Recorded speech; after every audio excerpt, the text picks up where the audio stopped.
यह उत्तम समय है कि हम सब पे यहाँ एकत्रित होने वाले हो सके और ये खुदा की मर्जी है कि हम सब यहाँ इकट्ठे हुए। इसके लिए हम खुदा का धन्यवाद देते हैं। और मैं सबसे पहले प्रार्थना में चलूंगी, प्रार्थना के बाद हम लोग गीतों में चलेंगे और उसके बाद हम लोग आज के वचन की ओर चलेंगे। और मैं डाली आंटी से रिक्वेस्ट करूंगी कि वो प्रार्थना में अगुवाई करें। Praise the Lord. और अपने मनोभाव प्यारे प्रभु धन्यवाद देते समय के लिए, जीवन के लिए। प्यारे प्रभु की तूने फिर से अपने जीवन का सार प्रसवों के शरीर में फूंक दिया प्यारे प्रभु की हम जीवित दुनिया में है प्यारे प्रभु। तो शुक्र तेरी करुणा इतनी है प्यारे प्रभु कि हम जितना भी गिरे वो काम हो जाती है प्यारे प्रभु। सचमुच है प्यारे प्रभु, जब जब हम तुझसे पुकारते हैं, जब जब संकट में होते हैं प्रभु, तो बड़ी ही सहायता से हमें मिल जाता है प्यारे प्रभु, क्योंकि तू दयावान प्रभु है प्यारे प्रभु। लेकिन फिर भी प्यारे प्रभु तू ये भी कहता है कि मुझे बने रहो और हर पल हर क्षण भोर को, और जब जब तू मेरे और देखे रात्रि में मुझे पुकार और मेरी ही बात और वचन में बना रहे। जब हम वचन में बने रहते हैं कि वचन तू है प्यारे प्रभु, जिस पर लिखा हुआ है आदि वचन था, वचन ही परमेश्वर था और वचन यीशु के साथ था। इसलिए प्यारे प्रभु हम जानते हैं प्यारे प्रभु कि वचन ही जीवन हमें रखता है। वचन के द्वारा ही उठते बैठते और हर पल प्यारे प्रभु तुझे पुकारते हैं, क्योंकि हम जानते हैं तेरी दृष्टि हर पल हर क्षण हमारे ऊपर बनी रहती है। वो हर एक को देखता है, जैसे कि सर्वोदेशन में प्यारे प्रभु लिखा हुआ है कि मनुष्य का सारा कर्तव्य, अंत में वो यही कहता है सब व्यर्थ है, सब व्यर्थ है। पर मनुष्य का सारा कर्तव्य यही है कि वो उसकी आज्ञा को माने और उस पर चले और हर पल हर क्षण तेरी ओर देखता है। इसलिए प्यारे प्रभु हमें उसी वचन में चलना है, क्योंकि प्यारे प्रभु हम जानते हैं प्यारे प्रभु हम क्यों इधर उधर जाए, इधर उधर क्यों भटके, क्योंकि तेरे पास आने में ही आनंद की भरपूरी है। और इस समय प्यारे प्रभु जिससे जब भी यहाँ आए हैं हम इन सबको जानते हैं कि पवित्र आत्मा के द्वारा ही यहाँ आए हैं, क्योंकि हम जानते हैं कि जब जब हमारे अंदर पवित्र आत्मा होती है तभी हम इस लायक हो जाते हैं कि हम यहाँ पर हर बंधन को तोड़ पाए करके यहाँ पर पहुंच पाते हैं। इसलिए प्यारे प्रभु हर बात को तेरे कंधों में रखते हैं और हम चाहते हैं प्यारे प्रभु कि जो भी वचन हमारे दास हैं बोले आए हैं प्यारे प्रभु वो हम तक पहुंचे और हम सभी को प्यारे प्रभु और विशेष करके मेरे अंदर ही पहुंच जाए, ताकि प्यारे प्रभु हमारे हृदय की पट्टिया में प्यारे प्रभु लिखा जाए, ताकि हम जब जब प्यारे प्रभु उसको याद करें और हम केवल सुनने वाले नहीं हो पर उस पर चलने वाले भी हो। इसलिए हर बात को तेरे कदमों में रखते हुए ये सब यीशु के जीवित नाम में होकर मानते सुने और ज्ञान करें। आमीन। Praise the Lord. हम लोग गीत में चलेंगे और गीत नंबर 22 है आशीष तुझसे चाहते हैं।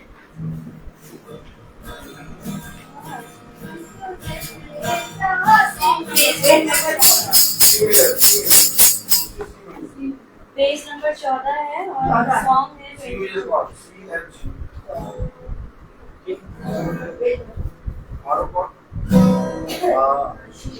तुझसे चाहते हैं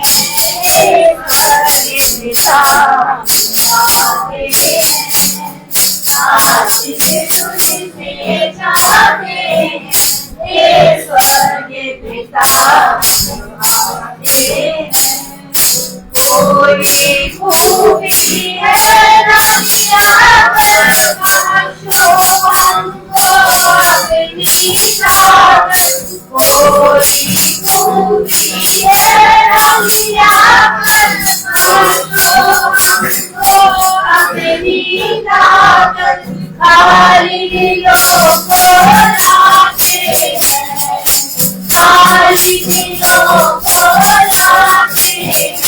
ये स्वर्ग पिता हम आते हैं, आशीष तुझसे चाहते हैं।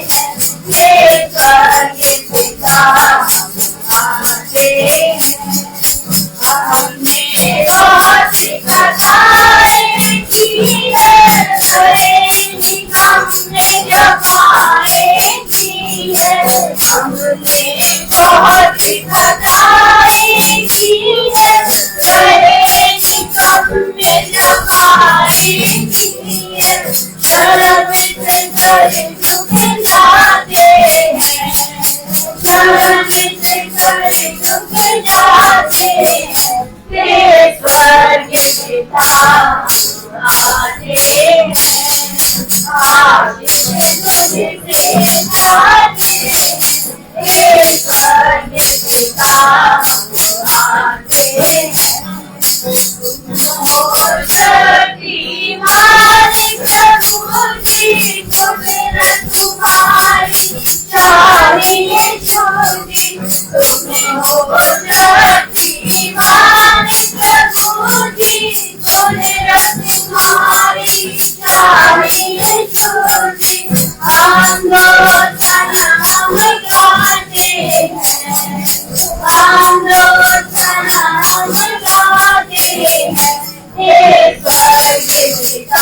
आते हैं आशीष तुझसे गाते हैं हे स्वर्गीय पिता आते हैं वंदे को तू कभी ना भूले तू रहे दुनिया में तूने वंदे को तू कभी ना भूले तू रहे दुनिया में तूने उसी प्यार को गाते हैं उसी प्यार को गाते हैं हे स्वर्गीय पिता आते हैं आशीष तुझसे गाते हैं हे स्वर्गीय पिता आते हैं।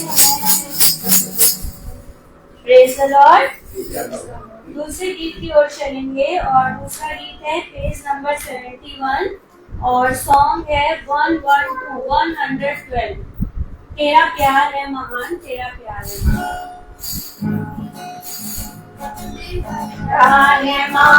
तेरा प्यार है महान, तेरा प्यार है महान, तेरा प्यार है महान।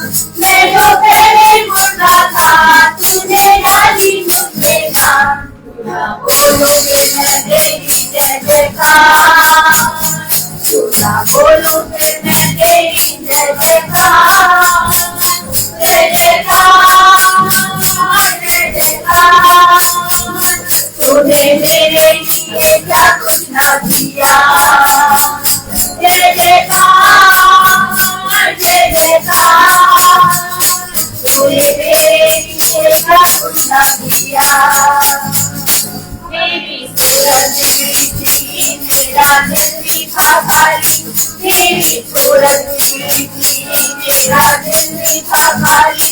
तूने जीता था मुझे किनारे हरियाली, क्यों ना बोलो फिर मैं तेरी जय जयकार, क्यों ना बोलो फिर मैं तेरी जय जयकार, जय जयकार जय जयकार। तूने मेरे लिए क्या कुछ ना किया, जय जयकार जय जयकार। तूने मेरे लिए क्या कुछ ना किया, आई जीवन में खुशी आई अपनी जिंदगी, आई जीवन में खुशी आई अपनी जिंदगी। तुम्हें जिंदा था पिया तूने ये है किया, क्यों ना बोलूं फिर मैं तेरी जय जयकार, क्यों ना बोलूं फिर मैं तेरी जय जयकार, जय जयकार जय जयकार। तूने मेरे लिए क्या कुछ ना किया, जय जयकार जय जयकार। तूने मेरे लिए क्या कुछ ना किया, अपनी रूह से भर दिया अपनी शक्ति मुझको दी, अपनी रूह से भर दिया अपनी शक्ति मुझको दी, ताकि तुम्हें गवाही तेरे जी मुझे दी। ना बोलूं फिर मैं तेरी जय जयकार, ना बोलूं फिर मैं तेरी जय जयकार, जय जयकार जय जयकार।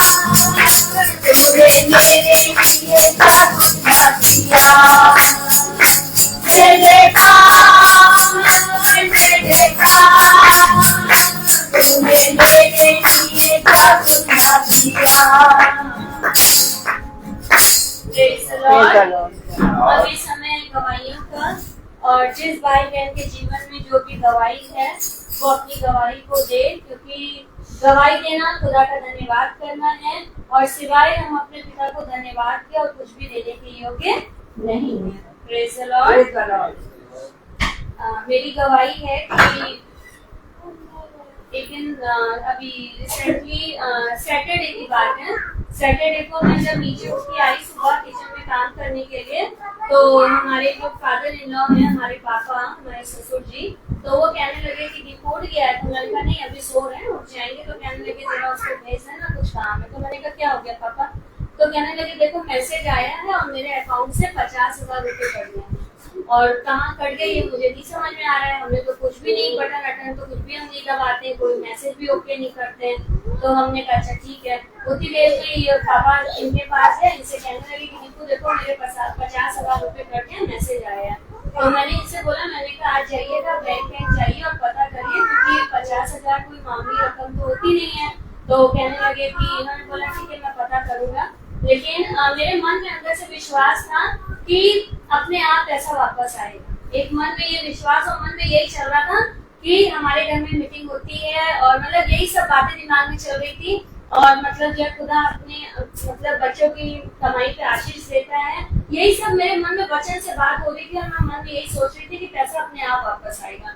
और उसके बाद फिर जो है हम जैसे कि इनके फ्रेंड हैं, उनको कॉल किया तो वो भी छुट्टी पे हैं, उनको भी डेंगू रहता है, तो छुट्टी पे थे। और उन्होंने बोला इनसे कि तुम फला फला जगह जाओ और वहाँ पे जाके मेरी वहाँ पे इस इन नाम का एक आदमी है, वहाँ मेरी बात करो। और ये गए और इन्होंने वहाँ पे बात कराई। तो उन्होंने बताया कि जहाँ की आपकी शाखा है वहाँ पे जाइए। तभी उन्होंने उनको कॉल किया भैया को कि ऐसे ऐसे वो बोल रहे हैं। तो उन्होंने बोला कि जी आप वहाँ जाओ, वहाँ पे इस आदमी का, इस नाम का आदमी है, उससे मेरी बात कराओ। और ये वहाँ गए और फिर उसके बाद उन्होंने वहाँ पे बात करवाई। तो उन्होंने बताया कि ये कोई उनका जो पेंशन का कुछ पैसा कट गया है जो कटना नहीं चाहिए था, और इसके लिए उनको एक फॉर्म फिल करना पड़ेगा, और तब ये पैसे वापस आएंगे। और महीना भी लग सकता है, 15 दिन भी लग सकता है, और 2 महीना भी लग सकता है, लेकिन आएगा पैसा वापस। तो इन्होंने कहा कि अच्छा। लेकिन जब मैं घर आई तो आते मैंने इनसे पूछा, मैंने कहा सुनिए क्या हुआ, आप गए थे? तो ये मुझे सारी बात बताने लगे।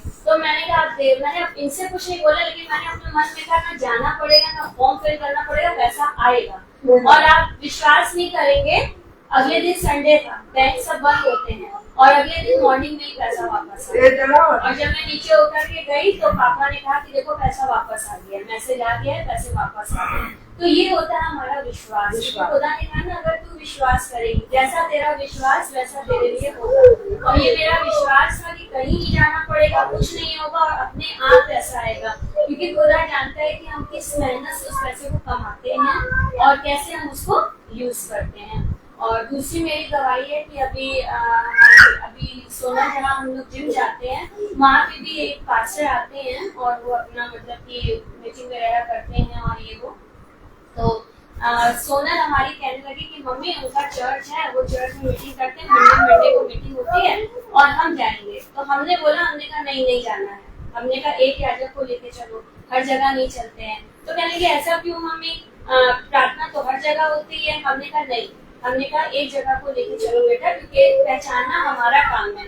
तो थोड़ा सा बच्चा तो वो भी है ही, तो कुछ तो काम करता ही है। कहने लगे हम जाएंगे। हमने कहा ठीक है तुम जाओ फिर, है ना। और उसके बाद हम आए, हम प्रेयर करने लगे। हमने कहा खुदा अगर ये जगह उसके लिए नहीं है तो तू वहाँ जाने नहीं देगा, ये मेरा विश्वास है कि वो अपने बलबल सामर्थ्य रहने यहाँ से थामेगा और जाने नहीं देगा। जो सच है ये वहीं जाएगी। और आप विश्वास नहीं करेंगे, वो गई भी नहीं और मंगल को भवन आई यहाँ पे। मुझे उसको देख के बड़ा आश्चर्य हुआ। मैंने कहा ये दोनों कैसे आ गए। फिर मैंने कहा चलो, तो ये होता है खुदा का काम, क्योंकि पहचानना, खुदा ने कहा ना आत्माओं को पढ़ो और एक को लेके चलना है आपको अपनी जीवन में। हमें हर जगह नहीं चलना है, क्योंकि अगर हम हर जगह जाएंगे तो वो व्यभिचार करना होता है।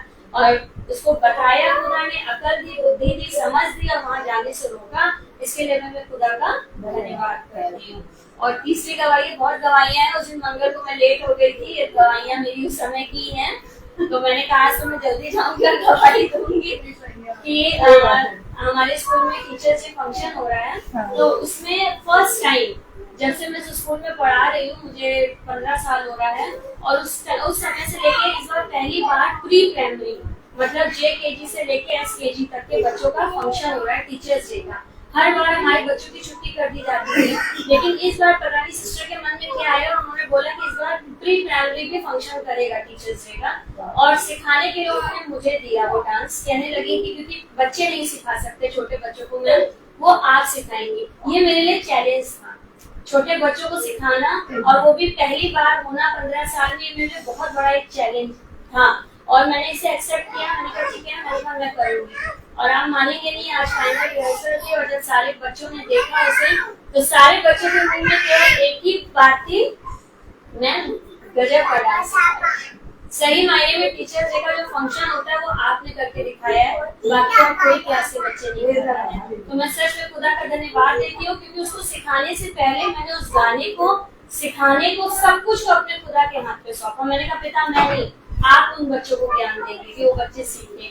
और सच में खुदा ने कहा है कि मैं तुझे पूछ नहीं सिर ठहराऊंगा। मैं सच में खुदा का धन्यवाद देती हूँ कि हर एक बात के लिए कि खुदा इस तरीके से हम सब के संग रहता है। Praise the Lord. ये गवाही का समय बहुत ही मूल्यवान होता है और ये गवाही हर एक के जीवन में कभी आती है जब हमारे अंदर पवित्र आत्मा का दान होता है। पवित्र आत्मा के द्वारा ये हम बैठ नहीं सकते। हम जिस तरह हमारी बेटी हर समय बहुत ही उत्साह के साथ अपनी गवाही देती है और हम सबों को भी इसी की तरफ अपने जीवन में रखना है, क्योंकि बिना उत्साह के हम कुछ नहीं कर सकते।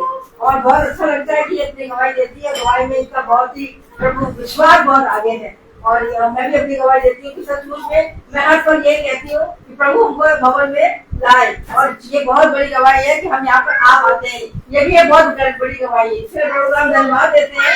और बहुत से जितने भी जन हैं और जितने झुंडे में जुड़े हुए हैं वे सब भी यही चाहते हैं आए पर नहीं आ पाते हैं। इसके लिए हम सबको क्या करनी है, उनके लिए प्रार्थना करनी। Praise the Lord. Praise the Lord.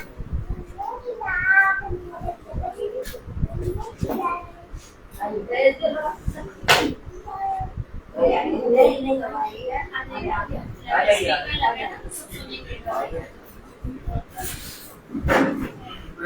Praise the Lord.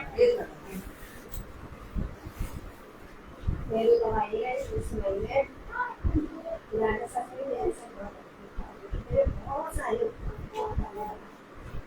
जिसकी मेरे को उम्मीद नहीं थी, किसी को उम्मीद नहीं थी ऐसे ऐसे काम करना है।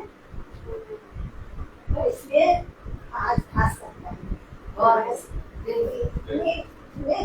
काम सब भी नहीं हो रहा था। लेकिन ऐसा पुराने का मैं तो मेरा ये मतलब राशन कार्ड में तो 35 निशान नहीं लग रहा था ना, तो मैंने अपने बेटे का करवा दिया था। मैंने कहा कि तुम्हारा तो कर मिल रहा है, आधार कार्ड में सब कुछ एक एक चीज है, लेकिन वो नहीं मिलता है तो उसने बेटे का ले लिया खुलवा देना। उसका भी कभी मिलता कभी नहीं है, कभी हो जाता है ऐसा ना, लेकिन मेरा तो नहीं होता, तो मेरा सब जगह मिला। मेरा पास का काम आज से 5-6 साल हो गए। थोड़ा सा मतलब 1-2 साल पास हुआ। मैंने कहा एक पास के लिए इतने परिश्रम करना पड़ता है, ऑफिस में जाना पड़ता है, सब कुछ है। तो पुराने इतना किया है, पूरा संभाल रहा है, हम ऐसी जाएंगे तो पास नहीं किया हमने, नहीं किया। हमारा मेडिकल कार्ड जो भी हो गया था, हो गया सब कुछ बन गया, मेडिकल कार्ड बन गया और पास के लिए पुराने डाला पास निकाल लो बच्चे कहेंगे मम्मी पास बच्चे मिलता है बोलेंगे तो मेरे पास तो है निकाले साथ में जो लास्ट क्लास किया था वो उनको जमा करना था, वो भी हमने जमा नहीं किया था, फाड़ चुके थे। हमें तो जाना नहीं है फाड़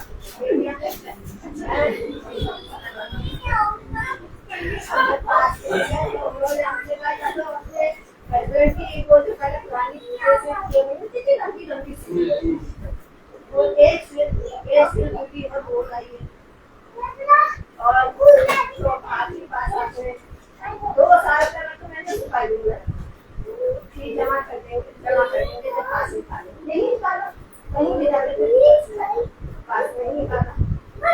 लेकिन फिर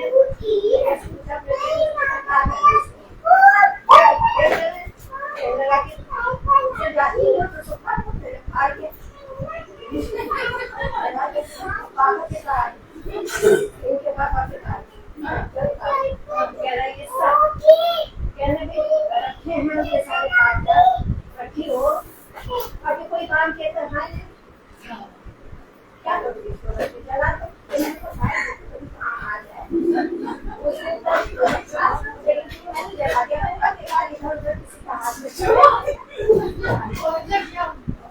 आज जब पास ही जब मेडिकल कार्ड हुआ कि मेडिकल कार्ड होगा उसका मैंने कहा क्या करूँ मेडिकल कार्ड तो मैंने उसका कवर वही खाता है कि ये प्रभु जैसे काम करता है तो मैंने कहा कि भैया कवर है कवर से तो मेरा मेडिकल होगा ना वही कवर से क्या है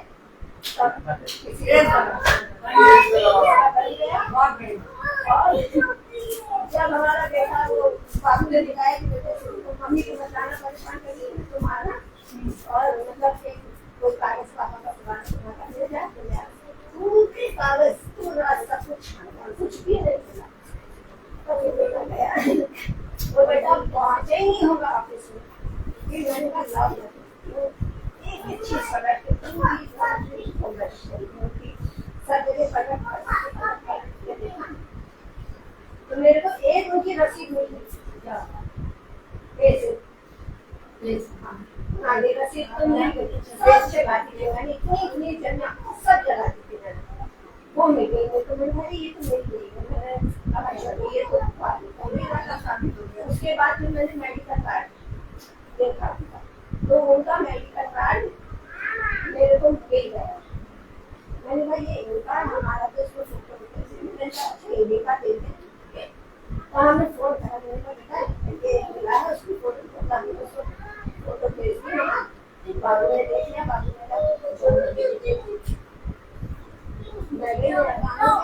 हो गया कार्ड बन गया बहुत सारे बहुत धन्यवाद सचमुच मुझे हमारा विश्वास हम प्रार्थना करते हैं तो हम ऐसे हंसी मजाक कोई ऐसे नहीं करते हम मन से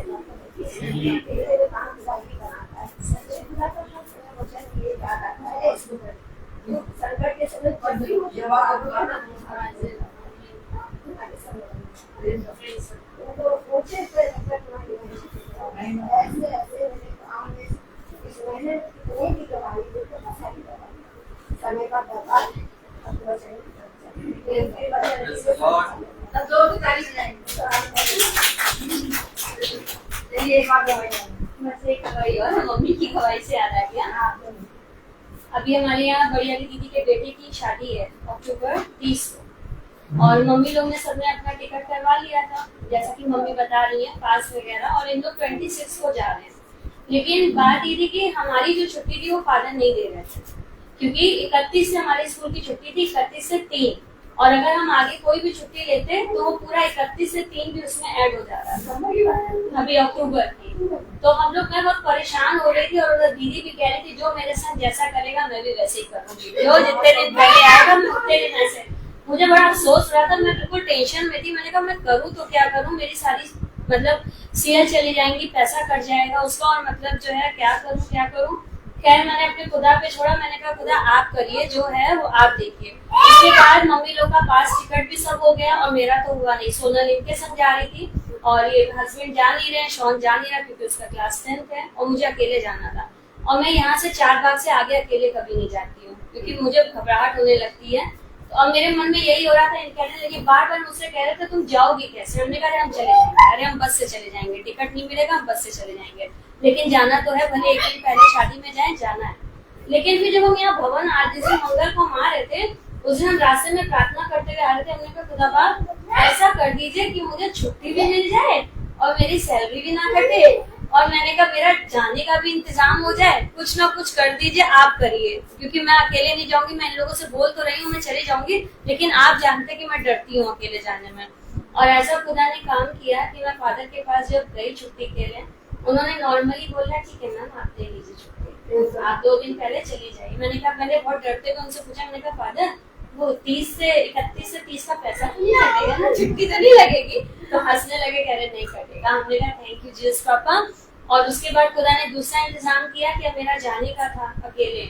और इत्तेफाक से उस दिन जोस्फिन आंटी घर आई हुई थी और हम लोग ऐसी मम्मी बात करने लगी कि चलना है शादी में, तो उन्होंने बोला कि मैं अकेले तो मैं नहीं जा सकती हूँ। और सही बात है, बुजुर्ग हैं, अकेले नहीं जा सकती हैं वो। तो आंटी ने बोला जब क्या कहते हैं, मैंने ऐसी मजाक में कहा, मैंने कहा चलिए मैं चल रही हूँ साथ में। मैंने कहा आपको तो एक उसका पास मिलता है ना आपके संग का, तो मैंने कहा आप मेरा निकलवा दीजिए, चलिए मैं आपके संग चलूंगी। कहीं पक्का पता चलेगी? मैंने कहा कह रही अगर तुम ले चलोगी तो हम चलेंगे। हमने कहा ठीक। और ऐसे उन्होंने मेरा भी पास निकलवा दिया। उनको उनके में फ्री मिलता है, लेकिन अब बात यहाँ ये आई कि उनका मेरा स्लीपर में मिला, उनका एसी में मिला। अब मैंने कहा अब ये क्या करें? मैंने कहा चलो पास का तो इंतजाम हुआ, लेकिन अब मैं स्लीपर में रहूंगी और वो एसी में। और मैंने कहा अब क्या करूं? तब भी देखिए खुदा ने कैसे काम किया कि नीलू दीदी जो है हमारी, वो गई अपने ऑफिस और उन्होंने अपने वहाँ पे एम्प्लॉयर से पूछा कि ऐसी ऐसी बात हुई है। और अभी तो ये था कि मतलब जो बुजुर्ग 60 मतलब 60 इयर्स के हो गए, उनके संग जो उनके मतलब उसको पास मिल रहा है ना, वो एसी में ही मिलेगा उनको भी। वो एसी में ही जा सकते क्योंकि वो बुजुर्ग हैं। तो फिर उसके लिए तो दीदी ने उनसे बोला, तो उन्होंने कहा लाइए हमको दिखाइए। उन्होंने देखा तो उन्होंने कहा कि हाँ ठीक है, आपको आधे का भी आधा पैसा देना पड़ेगा और उनका एसी में हो जाएगा उनके साथ में। और दीदी ने तुरंत मेरा करवा दिया और मैं फोन करके बोला कि तुम एसी में जाओगी। तो मैं सच में खुदा का धन्यवाद देती हूँ कि पिता ऐसे ऐसे अद्भुत कामों को करता है जो हमारे सोच से बहुत परे, हमारी समझ से बहुत परे हैं। हम तो नहीं जा सकते थे एसी में, लेकिन उसने इंतजाम करवाया और कहा तू एसी में ही जाएगी और उनके साथ जाएगी। तो मैं सच में खुदा का एक बात के लिए धन्यवाद देती हूँ। अब मैं भाई से रिक्वेस्ट करूंगी कि वो हमें आज के वचन की ओर लेकर चले, जिसके हम भूखे और प्यासे हैं। Praise the Lord. Hallelujah hallelujah. सभी भाई बहन को प्रेज द लॉर्ड। कितनी उत्तम बात की पिता ने एक बार फिर से हमें ये समय ये दिन दिया कि हम पिता के वचन में बढ़ें, उसके वचन में अपने आप को दें और उसके वचन से बहुत सी बातों को सीखें। क्योंकि मेरे प्यारे भाई बहनों, सारी सीखने की बातें, समझाने की बातें पिता की ओर से आती हैं।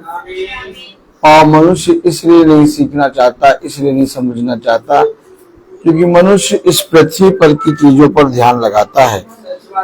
आज जो भी चीजें हमारे साथ घट रही हैं, जो बातें हमारे साथ हो रही हैं, वो पिता हमारे जीवन में बहुत आयत से कर रहा है और हमें उन बातों का एक फल मिल रहा है जो हमने पिता के साथ रह के सीखी है। क्योंकि देखो, मैं तुम्हें वह बातें सिखाऊंगा जो तुम्हारे लिए बहुत आयत से भलाई का कारण होंगी। हर बात में तुम्हें भलाई उत्पन्न करेंगी। मेरे प्यारे भाई बहनों, मनुष्य ने बहुत परिश्रम किया, कठिन परिश्रम किया, परंतु उसका फल ये हुआ कि उसने कुछ भी प्राप्त नहीं किया।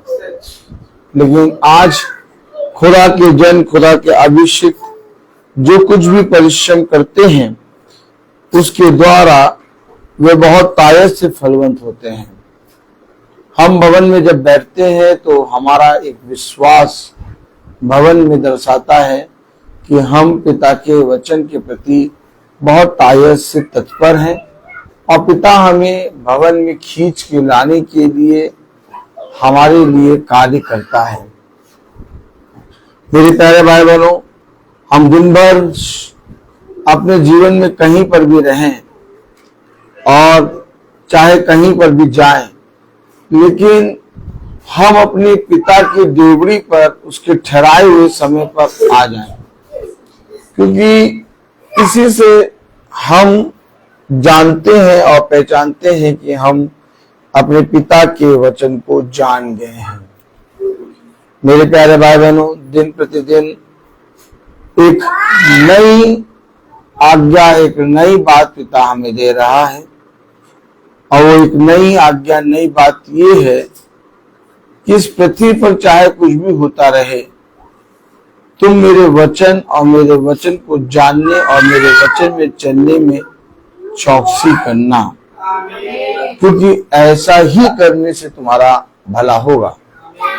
तो मेरे प्यारे भाई बहनों, जब पिता ने हमें ये पवित्र समय दिया, ये दिन दिया कि हम उसकी उपस्थिति में बैठे हैं, उसकी उपस्थिति में खड़े हैं, तो आइए हम सब पिता के पवित्र वचन को आदर और महिमा देने के लिए अपने स्थानों पर खड़े होंगे। Praise the Lord, hallelujah. Hallelujah, hallelujah. Hallelujah. और हम निकालेंगे पहला कुरिन्थियों, ठीक है। Praise the Lord. Praise the Lord.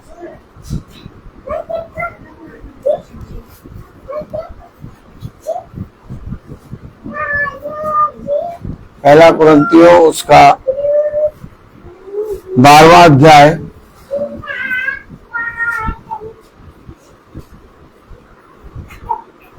और उसकी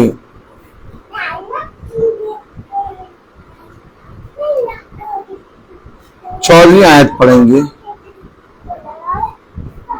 इसलिए कि देह में एक ही अंग नहीं परंतु बहुत से हैं।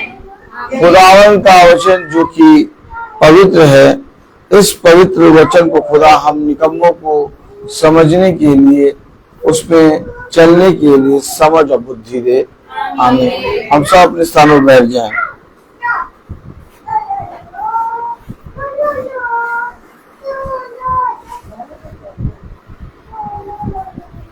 बहुत ध्यान से समझे वचन को, क्योंकि जब हम वचन को जानेंगे, समझेंगे, तो हम फलवंत होंगे। कलाम में लिखा है पहला कुरिन्थियों उसका 12वां अध्याय और उसकी 14वीं आयत में,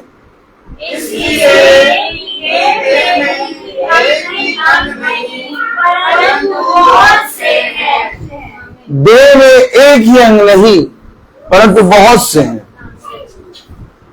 ठीक इसी तरीके से आज यीशु मसीह की प्रार्थना, यीशु मसीह के वचन, यीशु मसीह की गवाही, यीशु मसीह के गीत गाने वाले एक नहीं बहुत से लोग हैं। अब वचन को समझेंगे, हम अपने जीवन में उन्नति कैसे करेंगे। लोग वचन के प्रकाशनों को जानने की कोशिश करते हैं। लोग कहते हैं आज का वचन बहुत अच्छा था, लोग कहते हैं कल का वचन समझ में नहीं आया, कुछ बात समझ में नहीं आई। हमेशा याद रखें, जब आप एक देह बनेंगे तो आपका मन, आपकी सोच, आपका विचार एक हो जाएगा। लेकिन जब तक आप एक देह में उपस्थित नहीं होते हैं, तब तक आपको आपके अंग के हिसाब से कॉल किया जाता है। हमेशा याद रखिए, कलाम में लिखा, इसलिए कि देह में एक ही अंग नहीं परंतु बहुत से हैं। अब ये बहुत से एक विचार कैसे होंगे? अब ये बहुत से एक मन कैसे होंगे? अब ये बहुत से एक बात कैसे कहेंगे? अब ये बहुत से एक ही बात पर सहमत कैसे होंगे? ये है याजक का काम।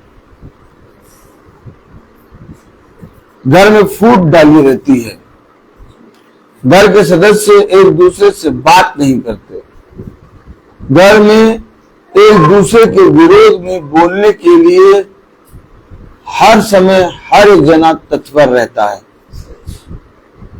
और हम उसे घर और फैमिली कहते हैं। लेकिन पिता कहता है बहुत से अंग हैं, अब इन्हें एक कैसे करोगे? बहुत सी बातें हैं, इन्हें समझाओगे कैसे? बहुत सी चीजें हैं, उन्हें अपने जीवन में प्रस्तुत कैसे करोगे? अब आप मुझे बताइए, बहुत से अंग हैं, बहुत से विचार हैं, बहुत सी बातें हैं, आप एक बात पे सहमत कैसे होंगे? और अगर आप एक बात पे सहमत हो जाते हैं, आपके जीवन का कलेश, विपत्ति सब कुछ दूर हो गई। जहां पति और पत्नी एक रहते हैं, उनके जीवन में चाहे जितनी बड़ी विपत्ति हो, चाहे जितना बड़ा कलेश हो, आधे से ज्यादा यानी 70% उनके एक रहने के कारण दूर हो चुका। 30% जो बचा वो दोनों एक होने के कारण पिता के वचन में, प्रार्थना के सामर्थ्य से दूर कर देंगे।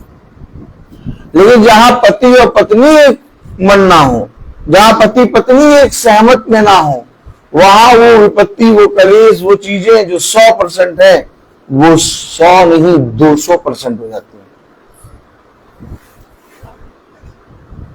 मैंने अपनी पत्नी को बहुत समझाया, मैंने अपने पति को बहुत समझाया, मैंने अपने बच्चों को बहुत समझाया। क्या करें, घर में कोई सुनने को तैयार नहीं। आप क्यों समझा रहे हैं? आप क्यों समझाने की कोशिश कर रहे हैं? कलाम बता रहा वो बहुत से हैं, उनसे तुम लड़ नहीं पाओगे और ना ही उनसे तुम जीत पाओगे। तुमने उम्र भर अपनी पत्नी को सब कुछ उत्तम से उत्तम देने की कोशिश करी और तुमने अपनी जिंदगी में, अपने जीवन में अपनी पत्नी को सबसे उत्तम चीजें दी भी, लेकिन इसके बावजूद भी तुम्हारी पत्नी तुम्हारे बच्चे तुमसे प्रेम नहीं करती या तुम्हारे विरोध में बोलती है। तुमने अपने पति को सबसे उत्तम वस्तुएं दी और अपने जीवन की सबसे उत्तम चीजें अपने पति के लिए लाके रखी, लेकिन इसके बावजूद भी तुम्हारे पति के हृदय में तुम्हारे लिए प्रेम नहीं। अब आप क्या करेंगे?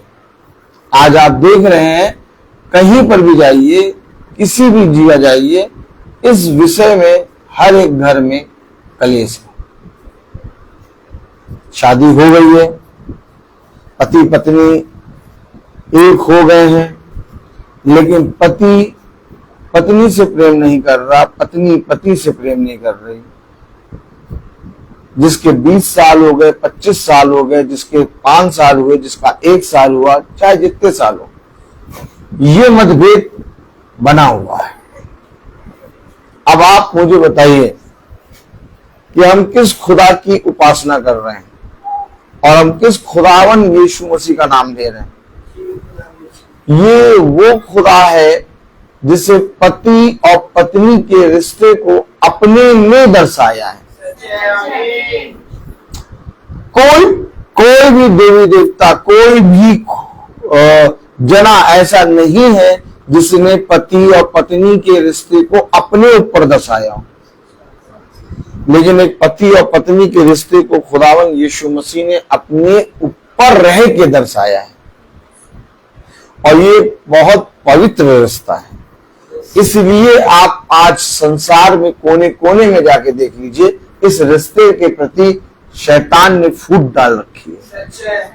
शैतान ने सबसे ज्यादा चोट एक रिश्ते को बनाई है और वो है पति और पत्नी का। जिस दिन ये रिश्ता घनिष्ठ हो गया, उस दिन संतान, उस दिन घराना सुधर जाएगा। और इसके विषय में किसी ने ध्यान नहीं दिया।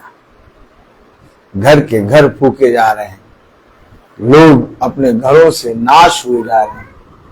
पति और पत्नी अलग अलग रहने के लिए तैयार हैं, परंतु एक साथ रहने के लिए तैयार नहीं। हे मेरे प्रभु यीशु मसीह, आपने हमें कैसे विचारों में रखा। भवन क्यों आए? भवन यीशु मसीह के साथ कैसे रिश्ता बनाएं? यीशु मसीह के गीतों में कैसे हाथ उठा के हम गीत गाएं? यीशु मसीह के वचन से हम कैसे गवाही दें? हमेशा याद रखिए, जब तक आप अपने जीवन में पवित्र नहीं हैं, आप यीशु मसीह के प्रति ईमानदार नहीं। इसके लिए आपको थोड़ा सचेत रहना होगा।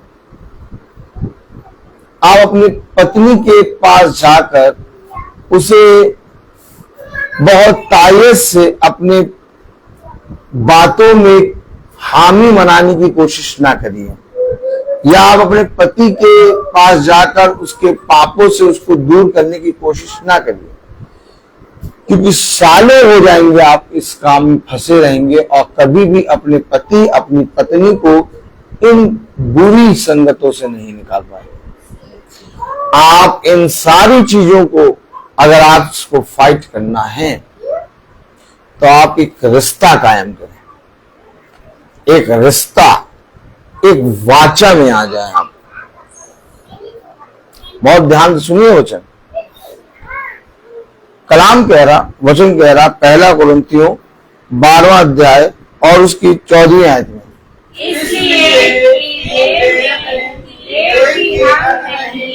परंतु बहुत से हैं, बहुत से हैं, बहुत से हैं।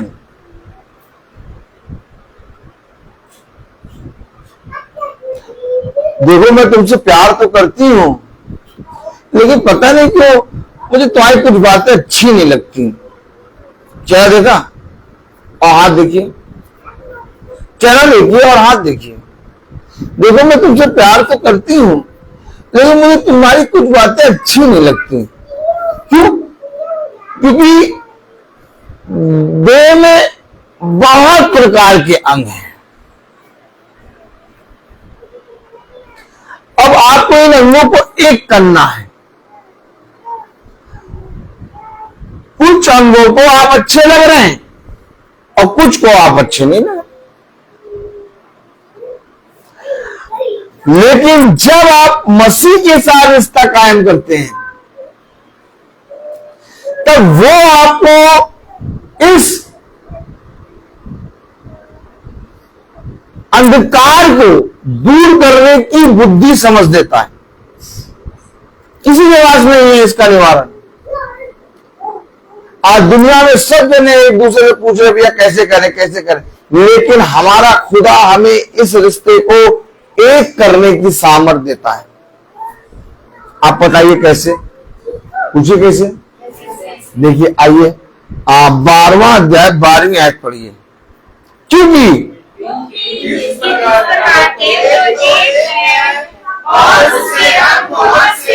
और समझिए, देह तो एक है, पत्नी तो एक है, परंतु उसके विचार में, उसकी कल्पना में बहुत सी बातें हैं। पति लेकिन उसके मन में, उसकी कल्पना में बहुत सी बातें हैं। अब भैया पति पत्नी के साथ निभा नहीं रहा, पत्नी पति के साथ नहीं निभा रही, जाके उनके माँ बाप से बात करें। और जब माँ बाप के पास गए तो माँ बाप भी इन्हीं चीजों से उम्र भर निकले और अभी भी निकल रहे। वो तुम्हारा निवारण कैसे कर पाएंगे?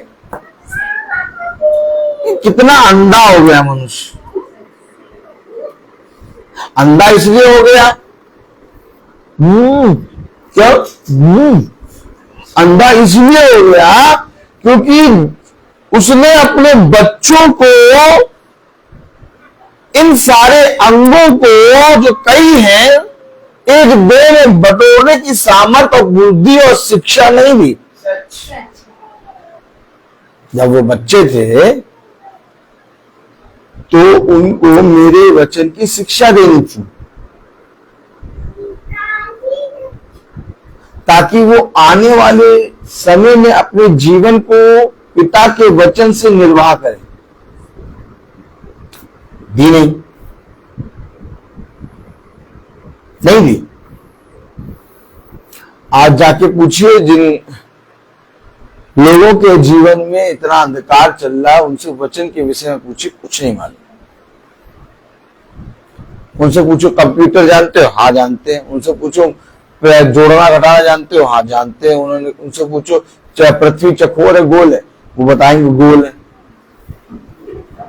उनको सब कुछ मालूम है, लेकिन वचन की एक भी बात नहीं मालूम।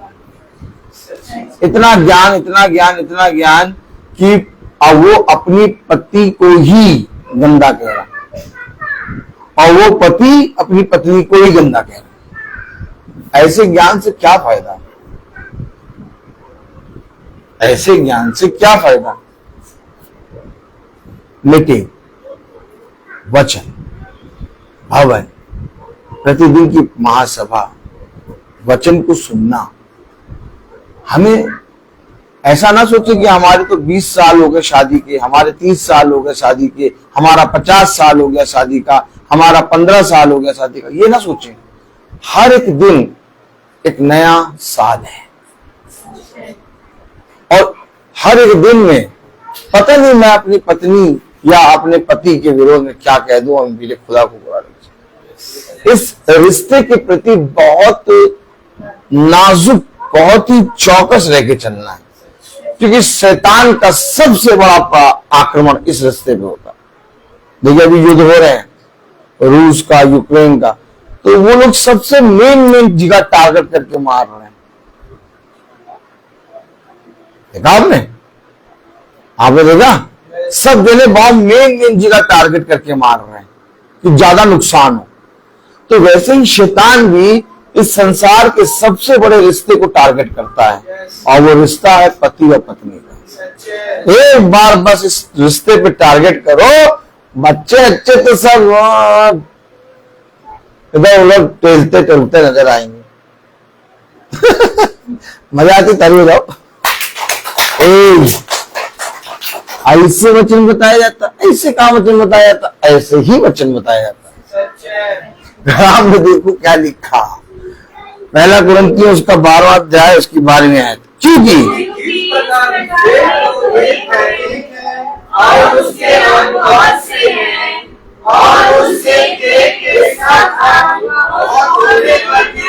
सब मिलकर एक ही एक बात, एक मन, एक मार्ग। देखो देख लो तुम्हारा खुदा कहाँ है। खुदा खुदा करते हो लेकिन देखना नहीं चाहते। कह रहा है बहुत से होने पर एक। ओ माय गॉड, क्या कह रहे हो खुदा? एक दे, एक सत्य, एक मार्ग, एक जीवन, एक आशा। ये क्या बोल लो, इसमें आशा कहां से आ गई, इसमें जीवन कहां से आ गया, इसमें मार्ग कहां से आ गया, इसमें सत्य कहां से आ गया? यही तो अंग है। तुमने तो गुर्दा कितनी और जाते हैं दिल और जाते हैं आंखें कान को अंग समझा। अरे अंग ये है, अंग है ये। पिता का वचन, पिता का आत्मा जब आता तो तुम्हें एक मन करता है। क्यों करता है एक मन? ताकि तुम एक देह हो जाओ। जीवन का मूल सूत्र यही है, लोगों ने जाना ही नहीं। लड़की ने कहा शादी करना, लड़के ने कहा शादी करना, कर दो। कितने किलो का केक बनवाओगे? 40 किलो का केक बनवाएंगे। 7 वो होनी चाहिए मंजिलें। हाँ मंजिल। डीजे कौन से कॉर्नर में? इधर लगेगा। पानी वाला बतासा उधर होगा। और ये एक कर रहा है, वो कहीं नहीं होगा।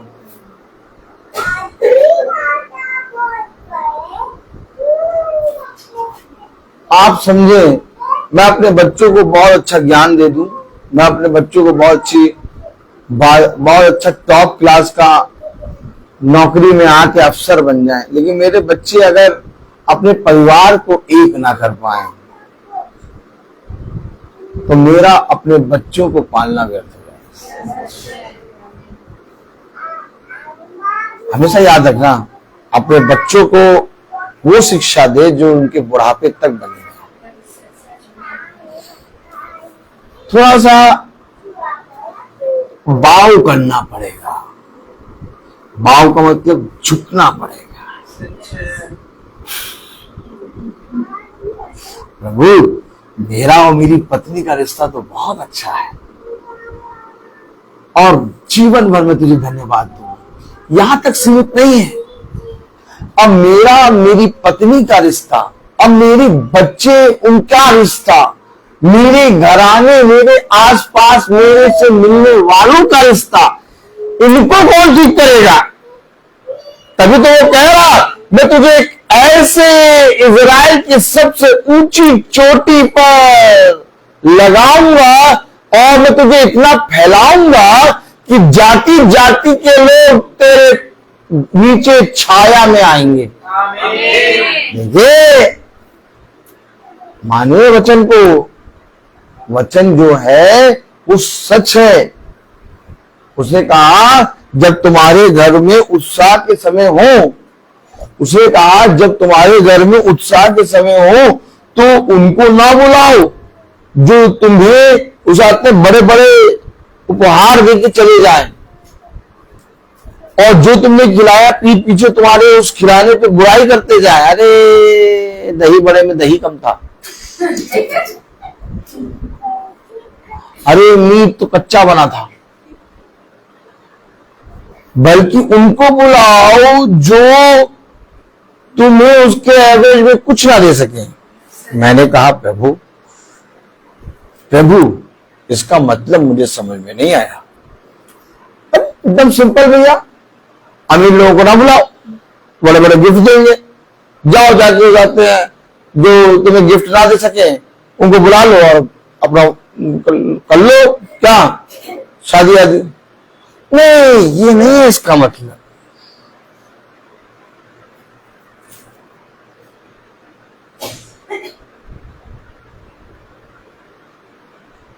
एक बात मुझे बताइए, काना का विवाह इतना प्रचलित कैसे हुआ? वहां गरीब लोग तो नहीं थे, वहां तो सब अच्छे खासे और सब जने आए थे, एक विवाह था, लेकिन इतना ज्यादा प्रचलित कैसे हो गया? आप सब मानते हैं विवाह के बारे में वचन में लिखा है, कान्हा का विवाह। आप सब मानते हैं ये वचन एक विवाह की पुस्तक है, एक भोज का निमंत्रण है। वचन को समझे, वचन को समझे। बहुत से अंग हैं, लेकिन ये सब मिलकर एक देह बनेंगे। तब कलाम में लिखा, पहला कुरिन्थियों उसका 12वां अध्याय और उसकी 12वीं आयत में,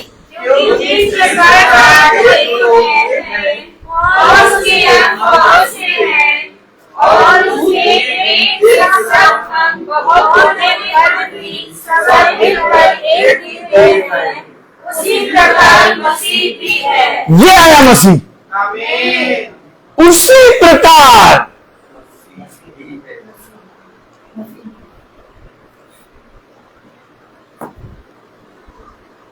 अपने विवाह को प्रभु के वचन में रखो।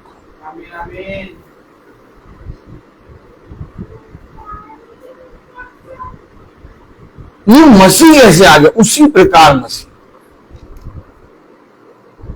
जिस प्रकार सारे अंग मिलकर एक देह हैं, उसी प्रकार हम सब मिलकर एक हैं, और वो है मसीह। देखिए किस तरह से उसने कहां ले जाके कहां मिला दिया। तुलना कहां करी? मसीह से। भैया हमारे वो चाहते हैं बेटी और दामाद की जोड़ी तो बहुत अच्छी लगती है। भैया हमारे चाहते हैं बेटे और उसकी बहू, हमारी बहू की जोड़ी बहुत अच्छी लगती है। हम क्या अच्छी है? हाँ, दिखाओ कि ये दोनों मिलकर मसीह बन रहे हैं।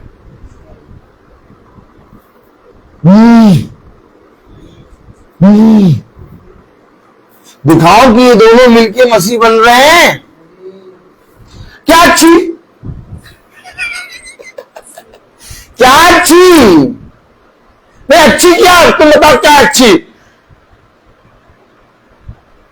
नहीं वो हमारी बहू से हमारा बेटा इतना निकलता हुआ है, उसका रंग भी, बहू का रंग भी बहुत साफ है, हमारे बेटे का रंग भी बहुत साफ है।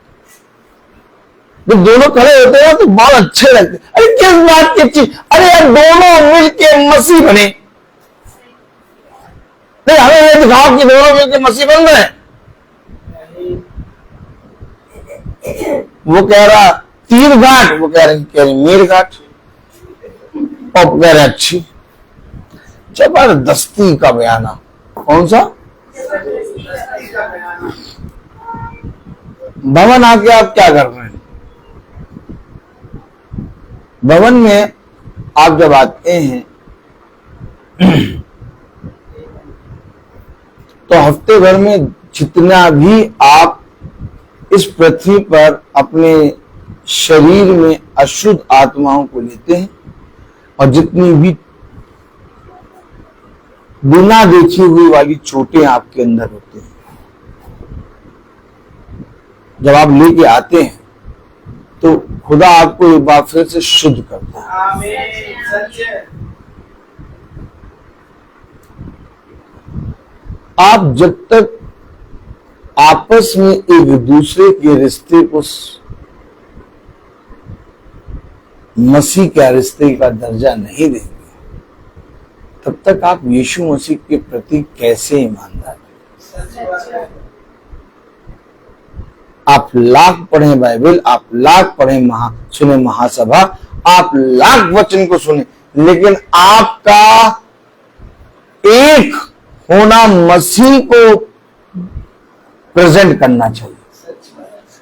अब आप केवल अपने दिल पे हाथ रख के ये पूछिए कि मेरी पत्नी और मैं एक होने के बाद मसीह को प्रेजेंट कर रहे हैं, आपको उत्तर मिल जाएगा। उत्तर आपके हाथ में, आपके पास है। मुझे ना बताइए, आप अपने आप से पूछिए कि मैंने अपनी पत्नी से और मेरी पत्नी ने मुझसे जो व्यवहार किया, क्या हम दोनों हर बात में सहमत होकर मसीह का अंग बन रहे हैं? और हम दोनों इक्वल टू होता है ना भाई, इक्वल टू आंसर आता है ना, इक्वल टू मसीह है। आपने बहुत अच्छा लिखा, आपने बहुत अच्छा मेथड लिखा, आपने बहुत अच्छा कर दिया, सारा आपका सब कुछ अच्छा हो गया, लेकिन इक्वल टू में आपने आके गड़बड़ कर दिया, आपके फुल मार्क्स नहीं मिलेंगे, आपके बहुत से मार्क्स कट जाएंगे। बात ये नहीं कि मैंने अपनी पत्नी के साथ या मैंने अपने पति के साथ कैसा रिश्ता निभाया, बात ये कि इक्वल टू बन के मसीह बने, ताकि जिस दिन भी मेरा पति या मेरी पत्नी जाए, अब और ध्यान से सुनो,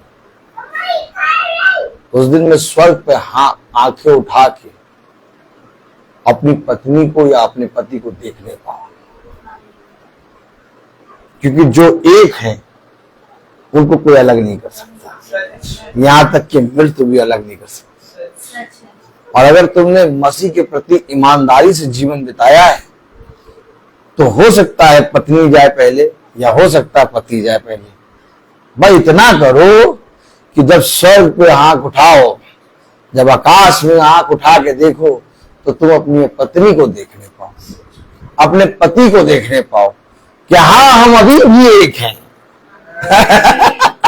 हमेशा याद रखना, तुम्हारे लिए एक बे होगी, तुम्हारे लिए पत्नी एक बे होगी, तुम्हारे लिए पति एक बे होगा, लेकिन पिता के लिए ये पिता का रिश्ता है और इसे कोई मनुष्य अलग नहीं कर सकता, और इसे कोई दुनिया की शक्ति अलग नहीं कर सकती, और अगर इसे कोई दुनिया की शक्ति अलग नहीं कर सकती तो इसे पिता ने कहा मृत्यु भी अलग नहीं कर सकती। बताओ, यीशु मसीह मरा, लेकिन उसके मरने पर क्या कलीसिया उससे अलग हुई? ओह माय गॉड, कलीसिया ने सर पर हाथ उठा के देखा कि वो जैसे गया है वैसे ही आएगा। तब कहा गया वहां क्या देखता है, वो तो तेरे बीच में है। याद रखो, विवाह का रिश्ता भी इसी तरीके से पिता ने हमें और आपको बताया है।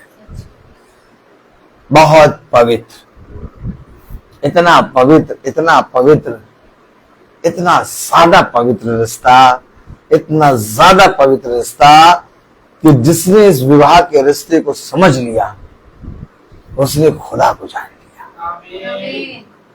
हमेशा याद रखना, बात ये नहीं कि मेरी पत्नी मुझसे क्या बर्ताव करती है, और बात ये भी नहीं कि मेरा पति मुझसे क्या बर्ताव करता है, बात ये कि मेरा खुदा इस रिश्ते के विषय में क्या कहता है। जिस समय तुमने इस बात को जानने के लिए चौकसी करी, उस दिन तुम अपने पिता के पुत्र बनोगे, उस दिन तुम अपने पिता की पुत्री बनोगे। कलाम में लिखा, वचन में लिखा, क्योंकि जिस प्रकार देख एक है और उसके अंग बहुत से हैं, कैसे समझाओगे तुम? उम्र बीत जाएगी, मर के चले जाओगे, लेकिन कभी समझा नहीं पाओगे।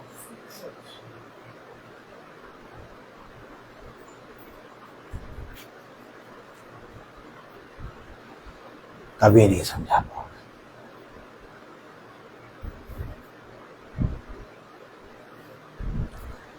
कितना सादा डीपली गहराई में पिता बताता है। नहीं, इन बातों को अगर जान लो तो हो सकता है तुम अपने पत्नी को सोने या चांदी या हीरे के जवाहरात ना दे पाओ, लेकिन अपनी पत्नी को वो उपहार दे दोगे जो इस पृथ्वी पर कोई नहीं देगा।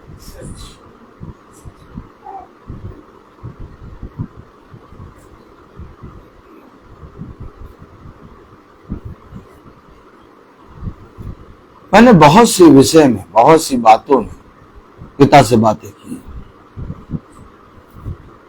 आप विश्वास नहीं मानेंगे, मैं छोटी छोटी बातों के विषय में पिता से बातें करता और पिता मुझसे बातें करता। ये जो वाचन मैं आपको बता रहा हूं, ये आप कहीं पर भी जाएंगे यूट्यूब पे या तो किसी से भी कभी नहीं सुना होगा। ऐसा इसलिए कह रहा हूं क्योंकि ये मैं फर्स्ट टाइम अभी पहचान कर।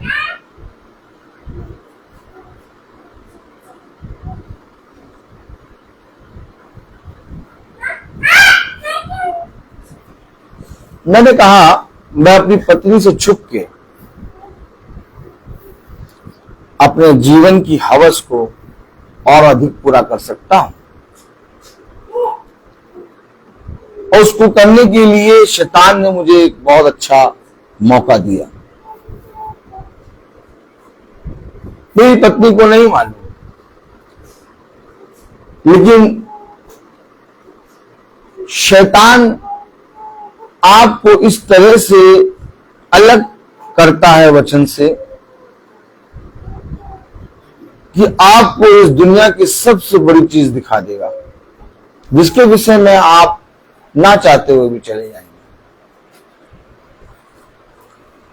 तो शैतान ने मेरे सामने एक बहुत खूबसूरत फल रखा, दिखने में बहुत मनभाव, चाहने योग, बुद्धि देने योग, बहुत खूबसूरत फल। शैतान ने कहा जाओ चाकू से अपना कर लो। मेरी शादी हो चुकी थी, मेरी पत्नी कोई मतलब नहीं, घर में मेरे पास पल्सर गाड़ी। कौन सी गाड़ी? अब मैं आराम से जाऊं और उस फल को, मन भाव फल को खा लूं। हाँ, लेकिन जब मैं गाड़ी उठा के चलने लगा, वहां से फोन आ रहा, कहां पहुंचे, कब पहुंचे, क्या करोगे, आओ जल्दी आओ। लेकिन जब मैं गाड़ी उठा के चलने लगा तो एक मेरे अंदर से बात करने लगा। ये सब मेरे जीवन में घट चुका है। आप सोचते हैं ब्रदर रोहित प्रतिदिन क्यों चलता है? मैं हर एक चीज को अपने जीवन में साक्षात रूबरू आमने सामने देख चुका हूं। आमने सामने मैंने इन सारी चीजों को आमने सामने रिसीव किया। मैं चलने लगा गाड़ी उठा के, मैंने कहा लाओ मैं चलता हूं, और मैं जानने ही लगा, गाड़ी चल ही रही थी कि एक बात कर रहा अंदर ही अंदर, ये कौन है जो बात कर रहा है?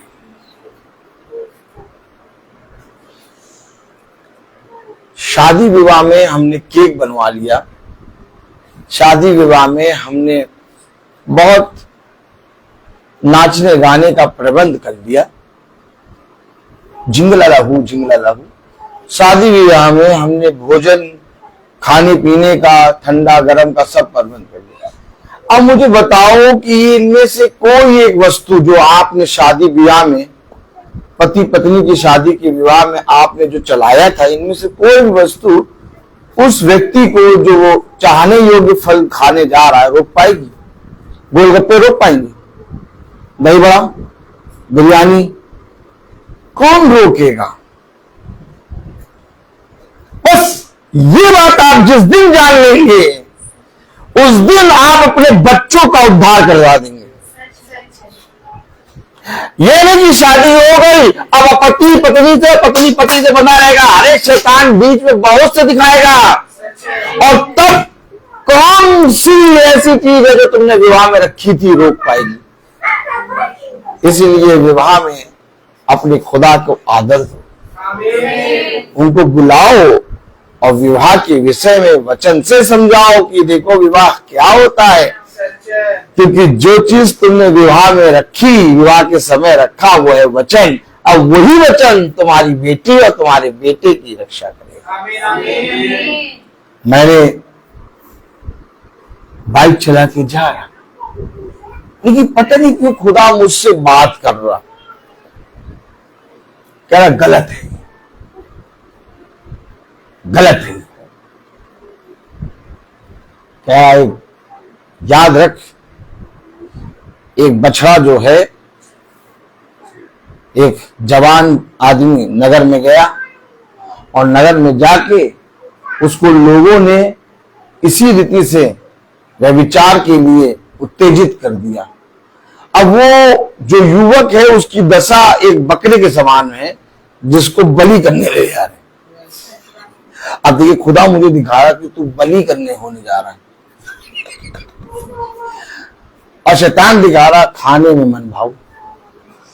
आप विश्वास नहीं मानेंगे, मैं नहीं गया, मैं जा ही नहीं पाया, क्योंकि किसी ने नहीं रोका मुझे, ना मेरी पत्नी ने, ना मेरे रुपए ने, ना मैंने अपने आप को, मैं तो जा ही रहा था। तो रोकने वाला कौन है? खुदावन यीशु मसीह। और ये खुदा एक वो खुदा है जो उस समय तुम्हें रोकेगा जिस समय तुम अंधकार में गिरने जा रहे होगे। वचन को समझें। आज मैं अपनी पत्नी के सामने आंखें में आंखें डाल के बात कर सकता हूं, और उसका एक बहुत बड़ा प्रतिफल खुदा ने मुझे दिया। वो ये कि हम दोनों एक दूसरे के प्रति ईमानदार हैं, और ये ईमानदारी मेरी पत्नी या मेरे कारण नहीं हुई है, इज़िकल टू मसीह। कलाम में लिखा पहला कोरिन्थियों 12वां अध्याय 12वीं आयत में, क्योंकि जिस प्रकार और उससे अंग बहुत से हैं, और उसके पेट के सब अंग होने पर भी सब मिलकर एक ही देह है, उसी प्रकार मसीह भी है। ये मसीह आपको, आपकी पत्नी, आपको आपके पति के लिए एक करेगा। इसको ले लो अपने जीवन में।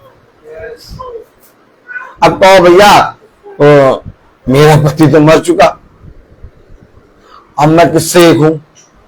ये है पति, ये है पति। कलीसिया हम और हमारा पति, ये कलीसिया दर्शाता है स्त्री को, और मसीह का वचन हमारे लिए एक पुरुष है, और हमारा बात, हमारी शादी, हमारा विवाह इससे। आप पृथ्वी पर रहते हुए भी अपने पति और पत्नी के साथ एक थे, और जब आपके पति की डेथ हो गई, आपकी पत्नी की डेथ हो गई, तो भी आप खुदा के साथ एक हैं। अर्थात आप चाहे यहां से आए चाहे वहां से आए, आप विवाह में दिए जा चुके, आप विवाह में दिए जा चुके। याद रखो, इसलिए मुझे और आपको ये आवश्यक है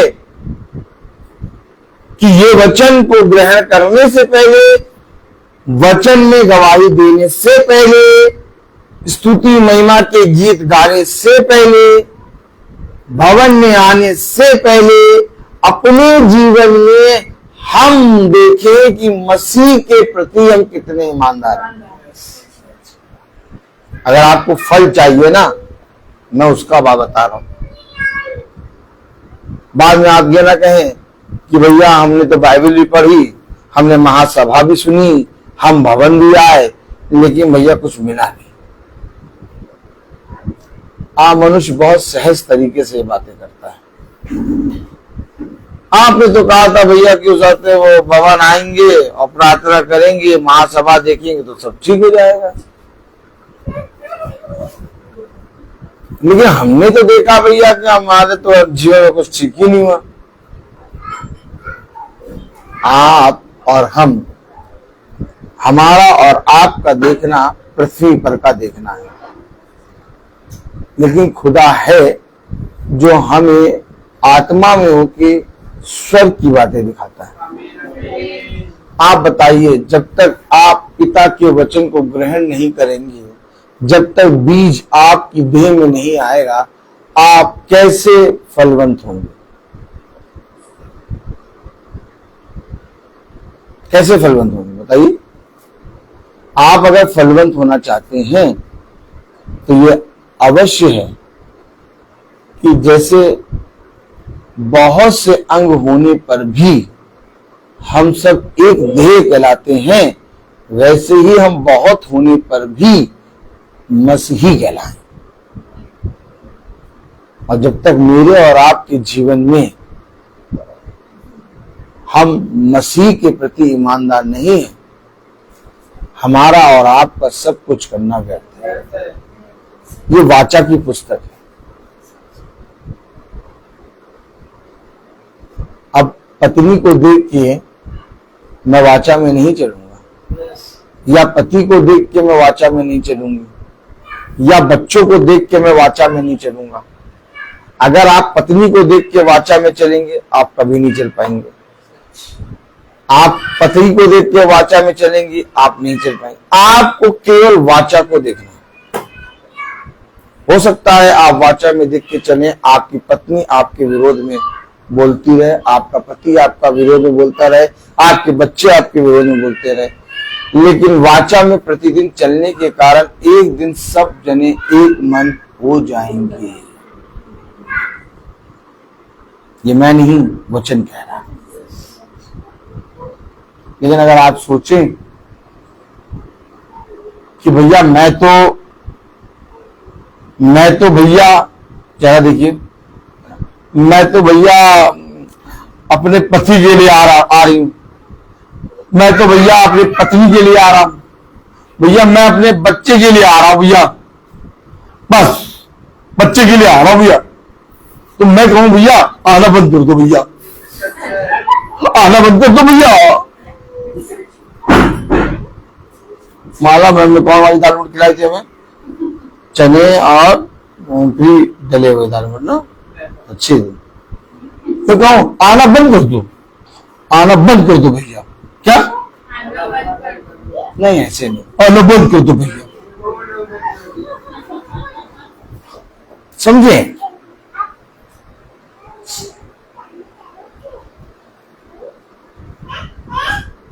आपको वाचा में एक होने के लिए आना है। आपको प्रभु में एक होने के लिए आना है। आपको प्रभु में एक मन होने के लिए आना है। आपको प्रभु की भेंट में एक होने के लिए आना है। जिस समय आपका मन प्रभु के प्रति ईमानदार होगा, आपका घराना आशीष का कारण होगा। लोग अपने बच्चे, अपनी पत्नी, अपने पति, अपने काम, अपनी नौकरी, अपने ऑफिस, अपने खत्ते, अपने ये सबको लेके भवन में बैठ के आते हैं, कहते भैया ये हो जाए। नहीं नहीं, जब यीशु मसीह से पूछा गया कि यीशु मसीह बताइए, आप बताइए हम आपके पास कैसे आए, कह रहा जैसे हो वैसे आ जाओ। ताली बजेगी कि नहीं? यीशु मसीह से कहा गया कि यीशु मसीह बताइए हम आपके पास कैसे आए? अगरबत्ती लेके आए, आशीर्वाद का आटा लेके आए, 1 दर्जन केला ले आए, 3 पाव के सेब ले आए। कितने पाव? 3। और अंडे की कैरेट लेके आ जाए, कैसे आ जाए बताइए? प्रभु कह रहा जैसे हो वैसे आ जाए। तो जब हमारा खुदा हमें एज इट इज ग्रहण करना चाहता है, तो हम फिर क्यों खुदा के पास आने के लिए एक बहाना ढूंढते हैं कि यार भैया ये हो तब हम जाएंगे, ये हो भैया तब हम आएंगे।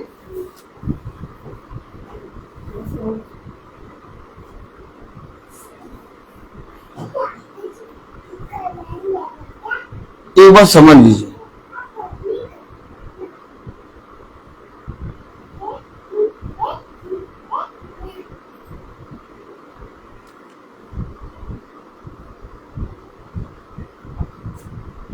पहला कुरिन्थियों 12वां अध्याय 13वीं आयत में लिखा, क्योंकि हम सब में क्या यहूदी हो क्या यूनानी क्या दास हो क्या स्वतंत्र, एक ही आत्मा के द्वारा एक के होने के लिए बपतिस्मा लिया और हम सबको एक ही आत्मा पिलाया गया।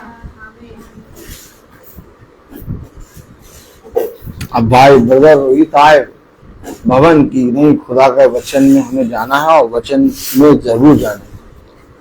और एक आए नहीं भैया वो इस बार भैया वो मूंगफली खाई नहीं थी, अब की बार मूंगफली खाना है, जरूर खाना है, पिता से दुआ करना है कि मूंगफली मिले, इसलिए आना है। दोनों के आने में अंतर, एक आ रहा है कि मुझे वचन में खुदा के भवन में प्रस्तुत होना है, एक आ रहा मुझे मूंगफली खाना है। उसके बाद मीटिंग जैसे खत्म होगी फिर कभी कोई फोन नहीं करेगा। तो अंतर हो गया, जबकि कह रहा एक ही आत्मा पिलाया गया।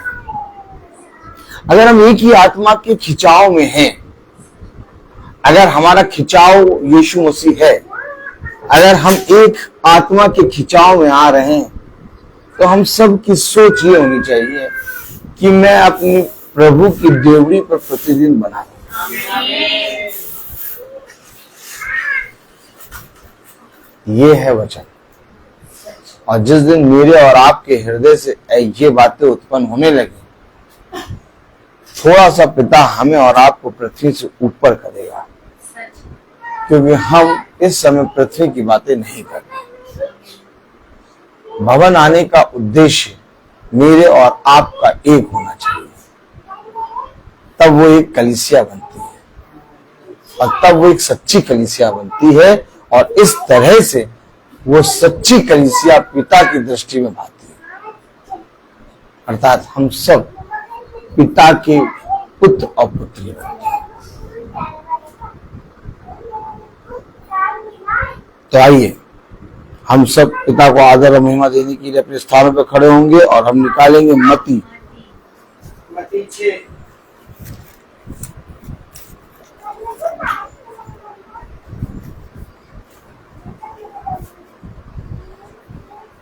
हम सब एक साथ पढ़ेंगे।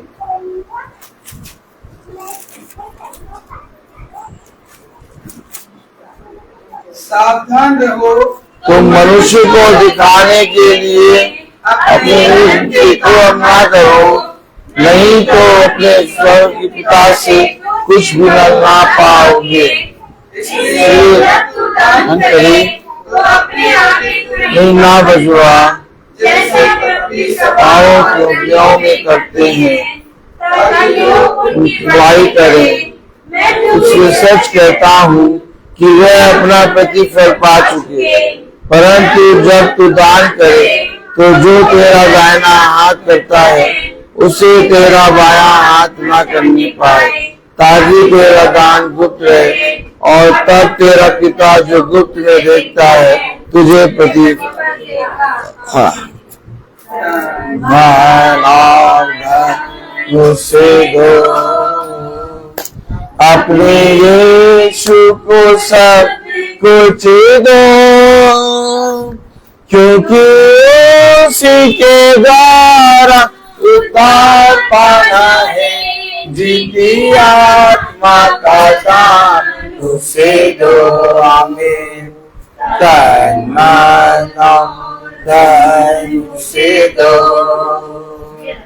अपने यीशु की सेवा करोगे, अपनी आशीष वो तुम्हें देगा। और पाप की सेवा करोगे, हरगिज़ नहीं माफ करेगा। उसके लहू में दिल डोलो, अपने यीशु को सब कुछ दो, क्योंकि उसी के द्वारा उद्धार पाना है। जीती आत्मा का दान उसे दो। तन मन और धन उसे दो। हम निकाले पहला इतिहास 29वां अध्याय और उसकी 7वीं आयत। हे मेरे खुदा, मैं जानता हूँ कि तू मन को जांचता है और सिधाई से प्रसन्न रहता है। मैंने तो यह सब कुछ मन की सिधाई और अपनी इच्छा से दिया है, और अब मैंने आनंद से देखा है कि तेरी प्रजा के लोग जो यहाँ उपस्थित हैं, वे अपनी इच्छा से तेरे लिए भेंट देते हैं। हम सब प्रार्थना में चलेंगे। धन्यवाद प्यारे पिता परमेश्वर, सच में पिता आज के सुंदर दिन के लिए और हर एक आशीषों के लिए, हर एक बात के लिए मेरे पिता जो आपने हमें दी है उसके लिए हम आपका धन्यवाद देते हैं। इतने सुंदर वचन के लिए प्रभु हम आपका धन्यवाद देते हैं कि आपने हम सबको तृप्त कर दिया, हमारी आत्मा को तृप्त कर दिया प्रभु। जो वचन हमने सुने प्रभु, उसे हम केवल सुनने वाले नहीं हो पिता, बल्कि उसे ग्रहण करके और अपने जीवन को अनंत जीवन के लिए तैयार करने वाले हो सके। प्यारे पिता परमेश्वर, हम दुआ में मांगते हैं कि अपनी छोटी मंडली के लिए प्रभु होने पाए प्रभु, जिस घर में जो भी परेशानी है खुदा उसे आप जानते हैं पिता, उन परेशानियों को दूर करिए मेरे पिता। जो रोगी भाई बहन है उनके रोगों को दूर करिए प्रभु, और जो मृत्यु की अवस्था में है उन्हें अच्छी मृत्यु प्रदान कीजिए। भूखे अनाथ बेसहारों का सहारा बनिए। आपकी दया, आपकी करुणा, आपकी महिमा से कोई बच्चा खाली पेट भूखा न सोए। किसी न किसी हाथ को वसीला बना उनका पेट भर, ताकि वो तेरा धन्यवाद कर सके। जो भी इस समय आर्थिक संकट में गुजर रहा है प्रभु, उनकी भी मदद करिए ताकि वो आपका धन्यवाद कर सके। प्यारे पिता, जिस तरीके से आप हम सब भाई बहनों को सही सलामत यहाँ लेकर आए प्रभु, ऐसे ही जब हम अपने घर को जाएं तो मार्ग में हमारी रक्षा अगुवाई करिएगा। आपके स्वर्गदूत हमारे साथ रहें, हमारी अगुवाई करें, और हम सब भाई बहन सही सलामत अपने घर को जाएं और आपका धन्यवाद कर सके। प्यारे पिता परमेश्वर, हम सब भाई बहन जहाँ काम करते हैं उस जगह को आशीषित कर, जिनके अंडर में काम करते हैं उनके हृदय को नरम और दीन कर, ताकि वो हमसे प्रेम भाव रखें और हम भी ईमानदारी से अपने कामों को करने वाले हो सके। प्यारे पिता, हमारे खत्तों को हरा भरा रख प्रभु, अपनी आशीष हमारे खत्तों को दे मेरे पिता। हमेशा हम दूसरों की मदद के लिए तत्पर रहें प्रभु, और एक दूसरे का सहारा बनने वाले हो सके पिता। हाँ मेरे पिता परमेश्वर, आपने इतना अच्छा बेटा हमें दिया है खुदा, जो आपके अच्छी अच्छी बातों, आपके अच्छे वचन को हमें इस तरीके से समझाते हैं प्रभु कि हमें जीवन का सही मूल ज्ञान प्राप्त होता है मेरे पिता। इसी तरीके से भाई के लिए और भी दरवाजे खुले प्रभु, ताकि जिस तरीके से तेरी ये भटकी हुई भेड़ें बचाई गई हैं प्रभु, वैसे ही और भी भटकी हुई भेड़ें बचाई जाने वाली हो सके पिता परमेश्वर। जहाँ काम करते हैं भाई, उस जगह को आशीषित कर मेरे पिता, इनके द्वारा कई जीवनों का उद्धार हो मेरे पिता परमेश्वर। होने पाए प्रभु, हम पिंकी दीदी को आपके हाथ पे सौंपते हैं खुदा, इनके लिए भी रोजगार का अवसर आपने बना दिया प्रभु, ऐसा विश्वास करते हैं खुदा, और हम सब प्रभु इस बात की गवाही और धन्यवाद करने वाले हो सके। हम सृष्टि को, शॉन को प्रभु, और जितने बच्चे हाई स्कूल इंटर का एग्जाम देते हैं प्रभु, उनको आपके हाथ पे सौंपते हैं। इन बच्चों को अच्छी बुद्धि और समझ देना प्रभु, ताकि इनका मन पढ़ाई लिखाई में लगे प्रभु, इनकी मेहनत सफल होने वाली हो सके प्रभु, और बहुत अच्छे नंबरों से पास होकर ये अपने खुदा का धन्यवाद करने वाले हो सके। प्यारे पिता परमेश्वर, हम सब पर अपनी करुणा बना के रखिएगा खुदा। इस महासभा से हमें जोड़ के रखना प्रभु, इस मीटिंग से हमें जोड़ के रखना प्रभु, अपने वचन में मजबूती बनाए रखना प्रभु। होने पाए प्रभु कि हम मर जाए, लेकिन कभी आप इस महासभा और वचन से अलग होने वाले ना हो सके प्रभु। जब वो दुष्ट हमें गिराता है प्रभु, आपका बलवंत सामर्थ्य दाहिना हाथ हमें थाम ले मेरे पिता, और अपने वचन से हमसे बात कर प्रभु, ताकि हम आपके वचन में स्थिर बने रहे मेरे पिता। जिन भाई बहनों के घरों में व्यभिचार की, नशे की, क्रोध, लड़ाई झगड़े की, संदेह की दुष्ट आत्माएं हैं प्रभु, आपके वचन से दूर होने की दुष्ट आत्माएं हैं, सब निकल के नरक की अथाह आग में जाए।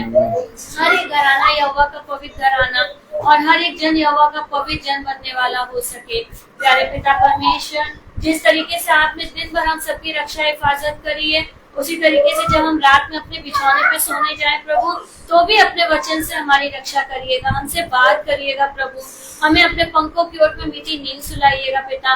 और जब हमारी आंख खुले, हम सबसे पहले प्रभु आपका नाम ले, आपसे आपका धन्यवाद करें, आपसे प्रार्थना करें, और उसके बाद ही हम अपने दिन की शुरुआत करें। प्यारे पिता, हर एक बात को, हर एक चीज को आपके नाम में होके मांगते हैं, दया से सुन के पूरा करें, आमीन। हे हमारे पिता तू जो स्वर्ग में है, तेरा नाम पवित्र माना जाए, तेरा राज्य आए, तेरी इच्छा जैसे स्वर्ग में वैसे इस पृथ्वी पर भी हो। हमारा प्रतिदिन का आहार हमें दे, और हमारे अपराध हमें क्षमा कर, जैसे हम भी अपने अपराधियों को क्षमा करते हैं, और हमें परीक्षा में न डालिए, पर बुराई से बचा, क्योंकि वर्षा सदा आपकी है। अब हमारे खुदावन यीशु मसीह का फजल, खुदा बाप की मोहब्बत, पाक रूह की रिफाकत और शराकत हम में से हर एक विश्वासी जन के साथ अब से लेकर अनंत काल तक होती रहे। धन्यवाद धन्यवाद धन्यवाद, सारी आशीषों के सोते धन्यवाद धन्यवाद धन्यवाद धन्यवाद, सारी आशीषों के सोते धन्यवाद, सारी आपके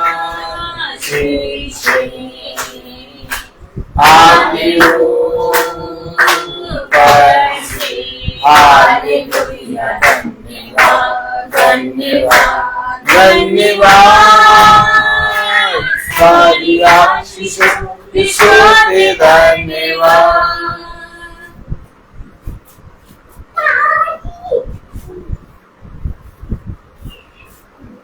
सब भाई बहनों को प्रेज द लॉर्ड। कल की प्रार्थना शाम को 5 बजे होगी, हमारे घर में होगी। आप सब आने का कष्ट करें। सब भाई बहनों को प्रेज द लॉर्ड।